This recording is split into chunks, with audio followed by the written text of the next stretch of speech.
en 1969, le département d'Arlit couvre une superficie de 216 774 km² avec une population estimée à 156 024 habitants en 2011. Dans cette localité, 2 importantes mines d'uranium sont exploitées depuis les années 70 par les filiales de la société française Cogema, Compagnie des gestions de matières atomiques, ancien CEA, Commissariat à l'énergie atomique, aujourd'hui dénommé Areva. Il s'agit de la Société des mines de l'Aïr, Somaïr, et de la compagnie minière d'Akouta, Cominac. La première, Somaïr, une mine à ciel ouvert, mise en exploitation en 1971, produit entre 1200 et 1500 tonnes d'uranium par an. Et la seconde, la Cominac, une des plus importantes mines souterraines au monde, mise en exploitation en 1978, réalise une production à hauteur de 3000 tonnes d'uranium par an. Depuis plus de 40 ans, ces 2 sociétés emploient des Nigériens qui assurent désormais le fonctionnement des installations à la Somaïr et à la Cominac. J'étais orienté dans la mine en tant que mécanicien des engins hydrauliques. Après quelques années, j'étais remonté au jour parce que j'avais suivi une intervention ophtalmologique. J'étais remonté au jour pour inapte fond. Après, j'ai été viré à l'usine comme mécanicien usine. Et nous, les anciens miniers, nous avons la conscience professionnelle. Et c'est dès la base, dès la formation qu'on nous apprend tout. Donc le respect entre soi et le respect de son travail. Nous n'avons pas de problème. Donc c'est quelque chose qu'on apprend dès l'école. Cette période d'antan, bon, c'est toujours un truc de réciproque. Tu fais, je fais. Bon, oui, tu sais, dans un circuit d'industrie iranifère, il ne faut pas s'y bagarrer, il ne faut pas voler, il ne faut pas faire de problème. Tu montes à ton poste, tu descends à ton poste, il n'y a pas de sens, pas de retard. Donc le chef te dit de faire ça, tu le fais. Et puis on reste tranquille.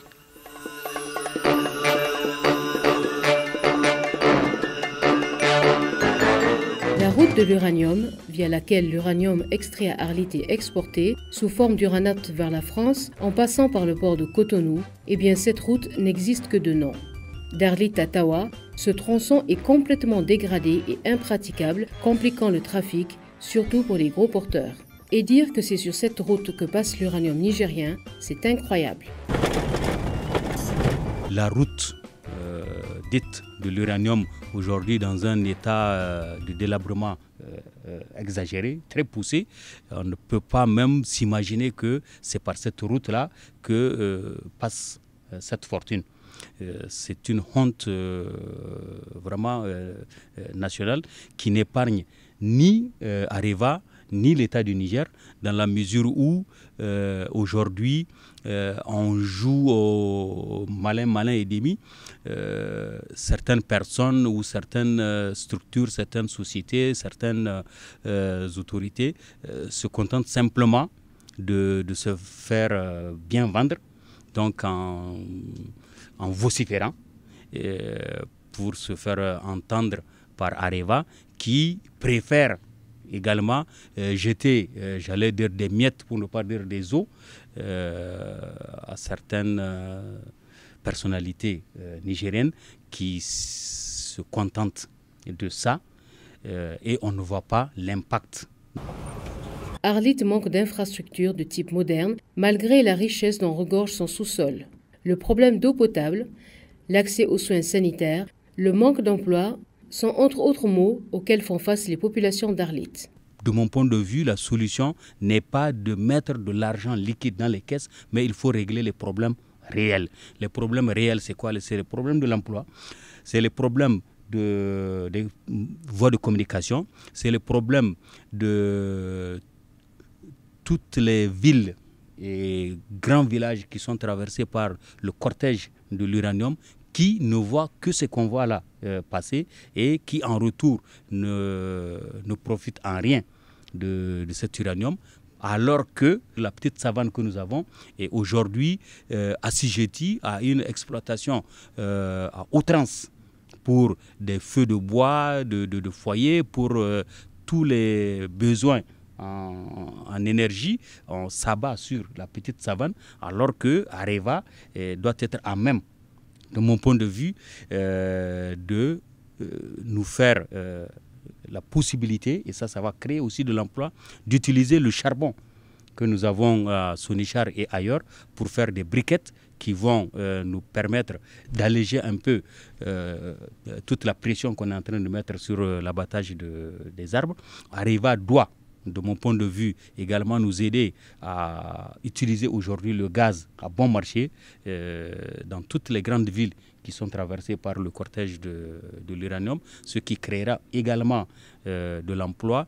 Et Areva doit intervenir dans un certain nombre de domaines tels que l'agriculture, tels que l'élevage, parce que on ne peut pas ne pas être dernier de la planète, quand bien même on a de l'uranium, quand bien même on a du pétrole, on ne peut pas bien étudier quand on a le ventre creux, on ne peut pas ne pas être malade quand on a le ventre creux, et on ne peut pas donner de bons rendements à l'école quand on est malade ou quand on a faim.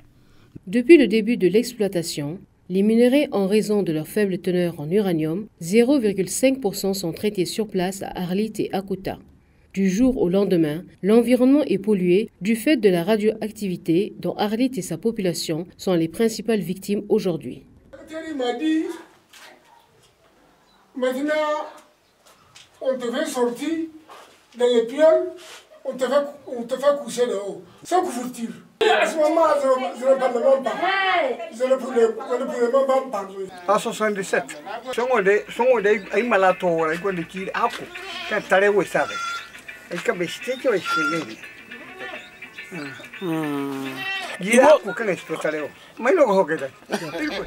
Arlit et ses habitants, impuissants, sont exposés à des risques sanitaires.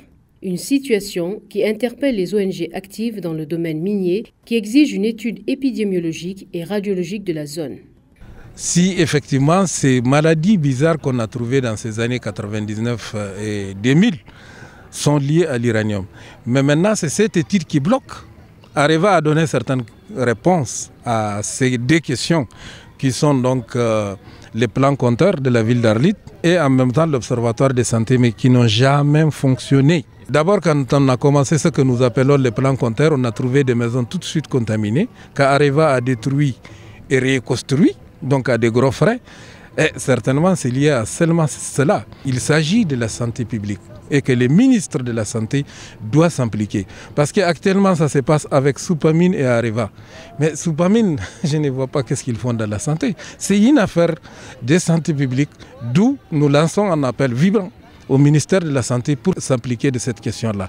Et surtout, même les accords d'ailleurs qui ont été négociés par Sharpa avec Areva ont été dénoncés par Sharpa pour les mauvaises pratiques qu'Areva veut mettre en place au Niger.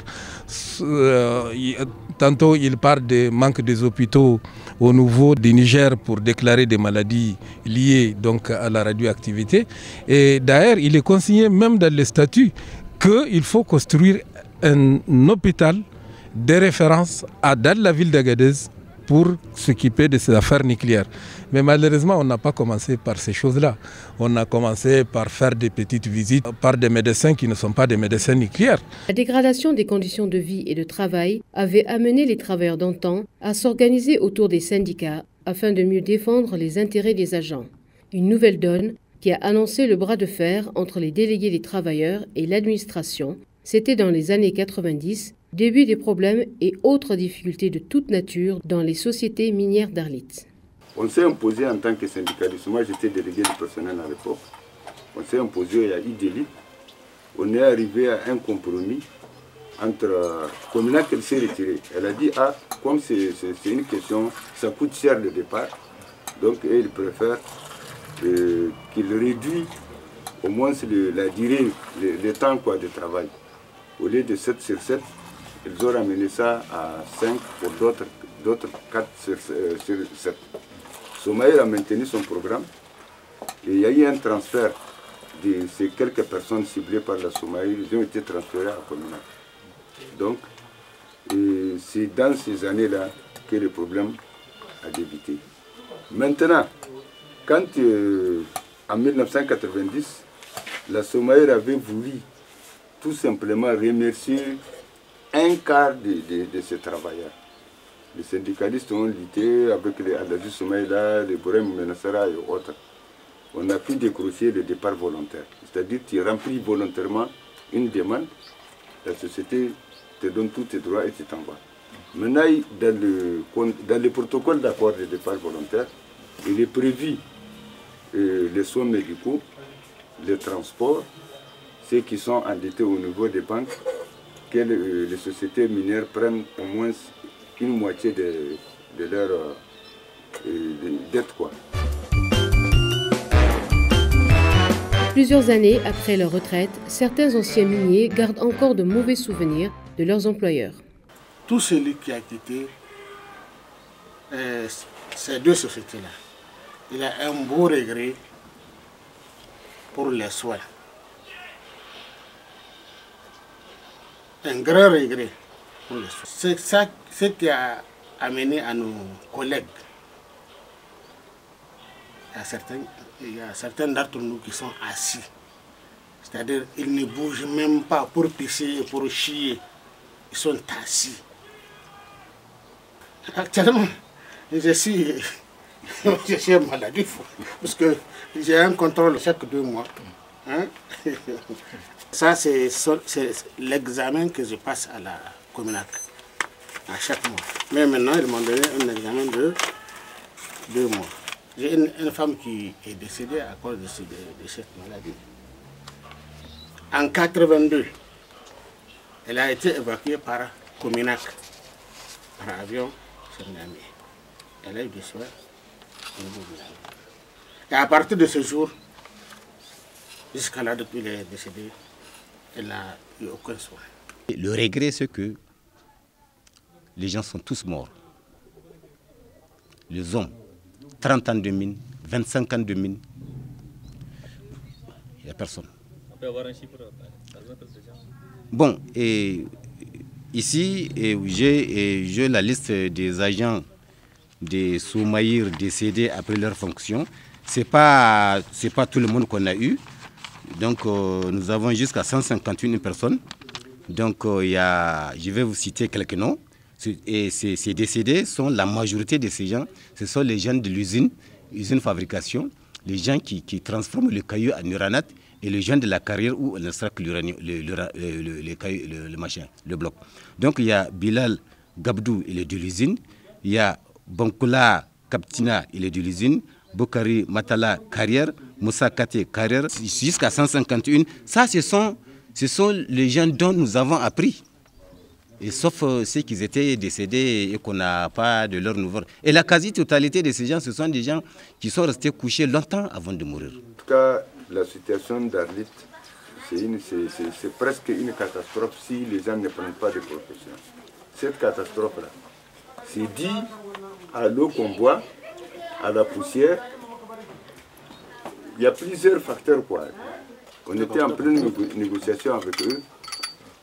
Donc, Cominac s'est retirée, elle a dit elle suspend les négociations parce que elle ne peut pas. Le DG était absent. Le directeur avec qui nous négocions les départs volontaires dit non, lui il n'a aucune. C'est-à-dire qu'il faut attendre le DG. Donc c'est à ce moment que Cominac, immédiatement quand on a suspendu les négociations à Niamey, ils nous ont dit de revenir sur le site. Immédiatement ils ont sorti notre licenciement. Les 14 membres de la section. On a été licencié un mardi, le 8 octobre. Le 9 octobre matin, ils nous ont dit il y a le sous-préfet qui veut vous rencontrer, c'est-à-dire ici à Arlit. Ils nous ont regroupés à 6 h du matin. Ils nous ont ramenés au niveau du commissariat d'Arlit pour interrogatoire. On était là-bas jusqu'à midi. Ils nous ont dit maintenant, il y a le préfet d'Agadez, il veut vous rencontrer. Maintenant, arrivé à Agadez, le préfet, à l'époque, c'était Maïmanga Omar. Il a dit non, lui, il ne va pas mettre ses mains. Ça, c'est des affaires très louches.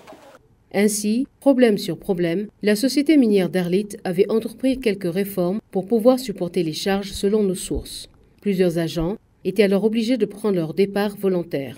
En 1990, il y a eu un bon matin, le syndicat nous a fait comprendre que la société a besoin de diminuer la charge salariale, donc où il ferme.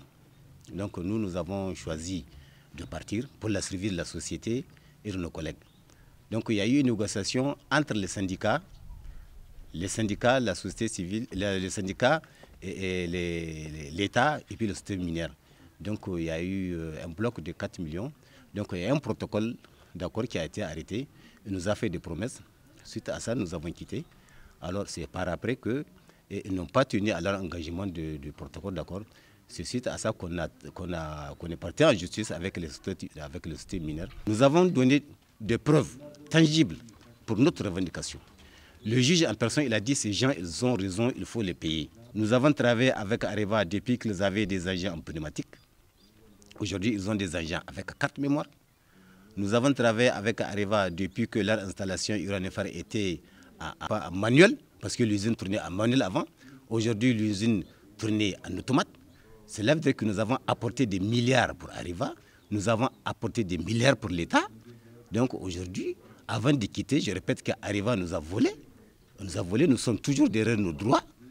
Et nous ne sommes pas d'accord, même demain nous ne sommes pas d'accord. Nous, les partants volontaires de 90, nous sommes toujours derrière Areva, nous réclamons nos droits.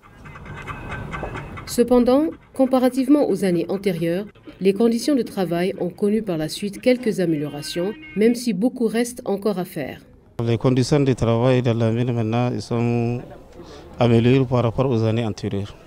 C'est la sécurité, au niveau de sécurité, environnement, c'est bien. Tout est bon maintenant par rapport aux années antérieures, en tout cas ça s'améliore. Globalement ça va, mais ce qui est sûr par rapport aux années antérieures, il y a un changement. Il y a un changement vraiment.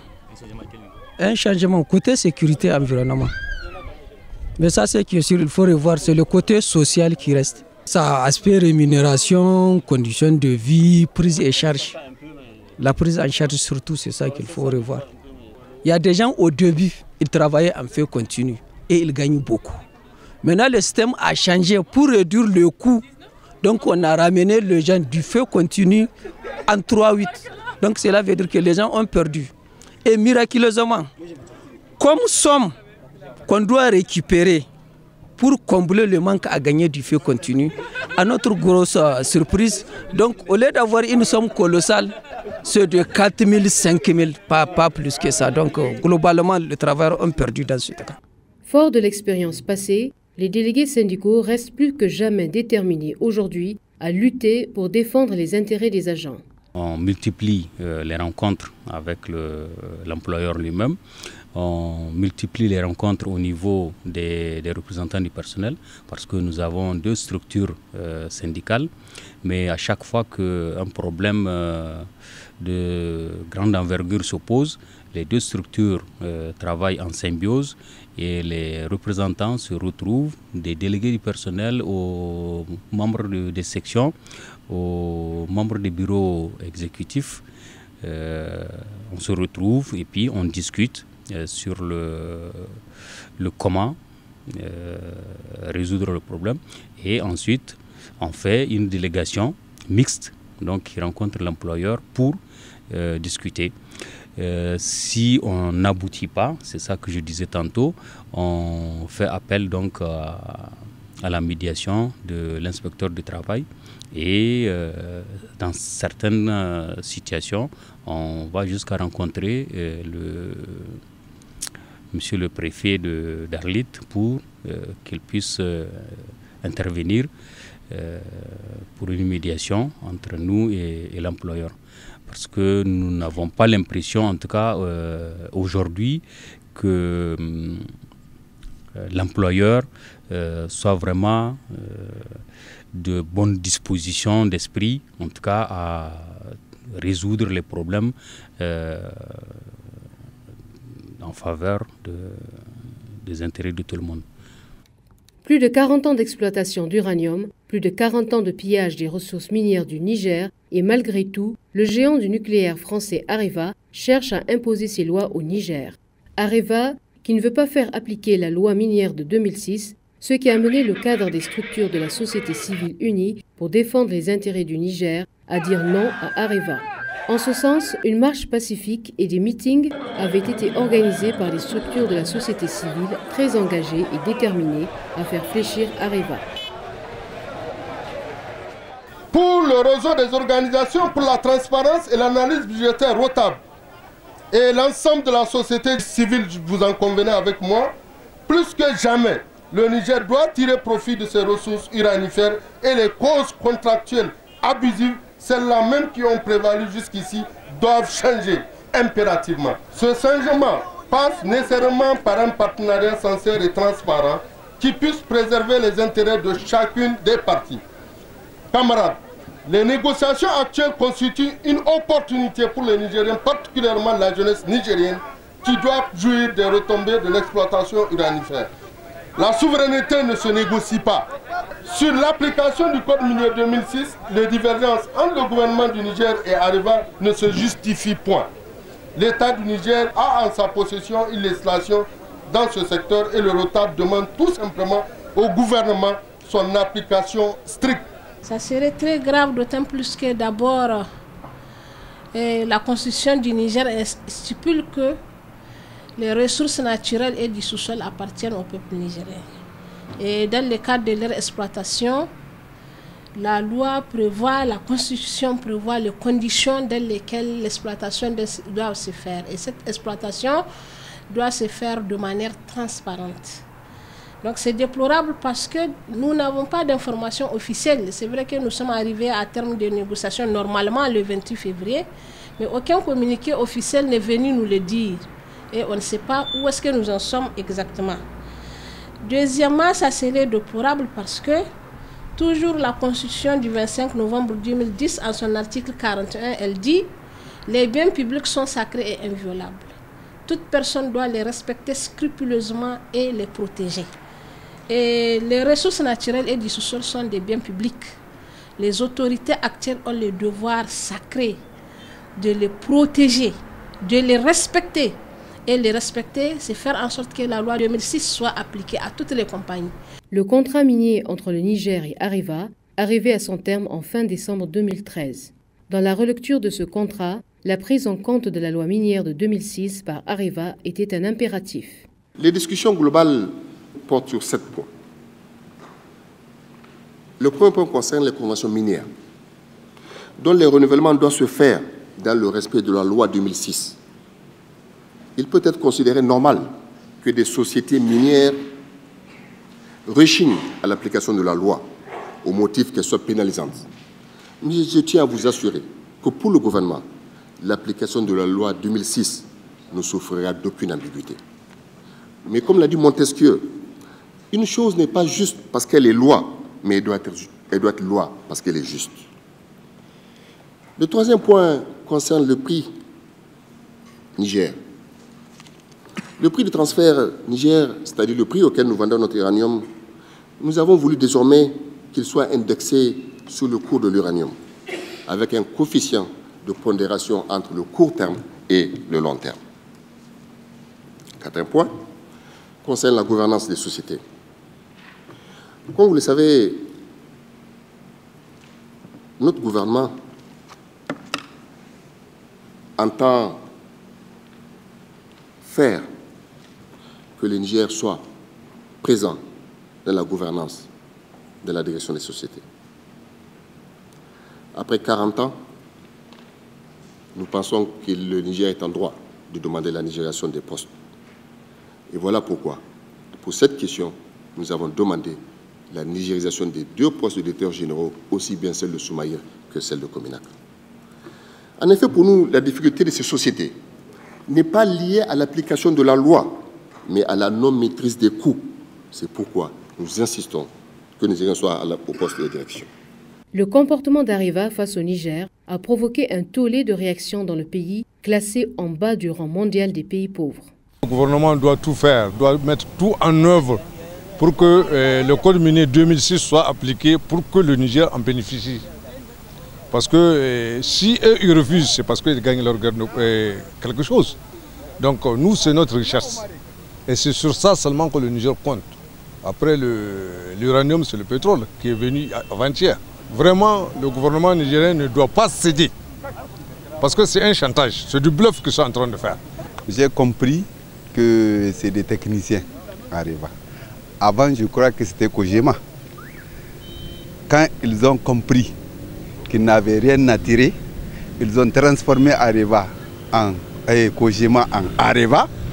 Maintenant aussi que le Niger va profiter de son propre uranium, ils vont changer de technique. Ce petit refus-là, c'est pour reculer, pour mieux sauter. Le contrat que nous lions avec la France nous a beaucoup fait, mais du point de vue donnant-donnant, il faut que la France prenne ses responsabilités vis-à-vis du peuple nigérien, en honorant ses engagements, c'est-à-dire en respectant les contrats qui ont été signés avec. Ceci dit, malgré toutes les difficultés qu'on a avec l'environnement, qui dépendent tous ceux qui vivent dans cet environnement, on a fermé les yeux pour que l'Areva honore ses engagements. À notre grande surprise, on se retrouve devant les faits accomplis. Areva nous fait une sorte de chantage. Et ça, ce n'est pas honorable pour un pays comme la France. Si on ne pouvait pas amener notre propre produit, vendre nous-mêmes, il faut que toujours la France nous impose. Alors, que deviendrait de ces pays alors? Voyez-vous que moi je pense que la seule solution, c'est que le pays en question, toute la population doit se décider à un seul point. On coupe automatiquement et on choisit à qui de droit on va vendre ce qu'on veut. C'est notre produit à nous. On ne peut pas se permettre de toujours être derrière toujours la France. C'est à elle de nous décider, à elle de décider ce qu'elle veut de nous. Au regard de toutes les conséquences que l'exploitation de l'uranium a léguées au peuple nigérien en général et aux populations d'Arlit en particulier, l'on peut sans risque de se tromper dire que les Nigériens ne profitent pas du tout de leur richesse naturelle, mais plutôt c'est la France et les Français qui profitent plus de l'uranium nigérien. L'appel à un partenariat gagnant-gagnant reste un vain mot. Le partenariat entre Niger et Areva, dans son contexte actuel, est de type gagnant-perdant.